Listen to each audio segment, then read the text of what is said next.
Time now to catch up with the latest business news, and we start with Japan's decision to increase sales tax despite concerns over the effect on its economy. Our business editor Stephen Carl is here to explain more. Stephen. Eve, the tax increase had already been delayed twice, but from today, most goods and services will cost more as the rate of tax increases from 8 to 10%.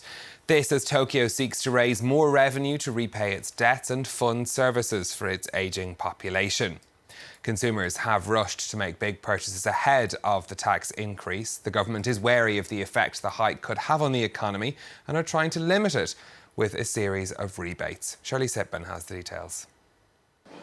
Japanese consumers rushed to stores before the sales tax hike kicked in. Toilet paper to jewelry to electronics and beds, almost all services and goods, except for essential food items, now cost a bit more as the tax increases from 8 to 10%. I'm glad I purchased my bed when the tax was still at 8%. There's concern that the tax hike will slow down consumer spending.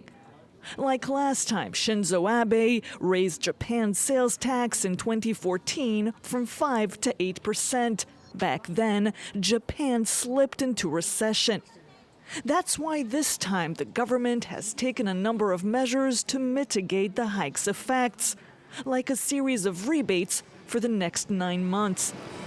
Even though the government is taking consumption-leveling steps and adding more social security measures, I think chances are high for Japan's economy to return to deflation following the sales tax increase. The government will use the money collected to improve its social security system, adapt it to its aging population, and help out young families. With today's increase in the sales tax rate, free child education and childcare will start. The goal of the tax hike is also to pay back Japan's government debt, which stands at 2.5 times its annual economic output. Sellers using Amazon's platform in France from today will have to pay higher commission because of the French government's digital sales tax. France is levying a 3% tax on revenues from digital giants, including Amazon, and the online retailer has decided to pass that on to sellers who use their platform, making the commission higher than the firm's British, German, Spanish or Italian websites. The chief operating officer at Credit Suisse has resigned over a scandal involving spying on a former banker. An independent investigation cleared the CEO of Credit Suisse of any wrongdoing, but found that Pierre-Olivier Bouet had initiated the observation of Iqbal Khan, the bank's former head of wealth management, who defected to rival UBS in July.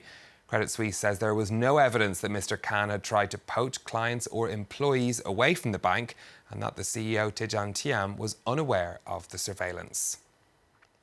Let's check in on what's happening on the markets for you next. Speaking of Credit Suisse, their sales actually starting the day up after publishing details of that investigation. This is the picture at the open on the European markets. Car makers in France doing well today. Their shares trading up after new figures showing that a sharp rise in car sales was registered last month in France. On the Asian markets, a quieter day than usual. No trading in Shanghai or Hong Kong due to events marking the 70th anniversary of the Communist Party there. The Nikkei in Tokyo, though, finishing the day up 0.2%. Now, Europe's biggest producer of carbon dioxide has pledged to become carbon neutral by 2040. The German energy giant RWE will shutter all of its conventional power stations over the next 20 years, in line with the German government promise to close all coal-fired stations by 2038. This promise coming 2 weeks after RWE completed an asset swap deal with rival E.ON, which will see it take over that firm's renewable assets. Environmental groups have criticised the pledge, saying the company should be moving faster. Well, finally from me, as the European courts consider an appeal by Apple and Ireland over a €13 billion tax bill, the country might actually be losing money. The iPhone maker was forced to pay Dublin €14.3 billion, including interest, to comply with an EU ruling that it had illegally received special tax treatment. That money was placed in an escrow account pending appeal, but a report from the Irish public spending watchdog says that the pot of money is losing around €70 million a year because of negative interest rates.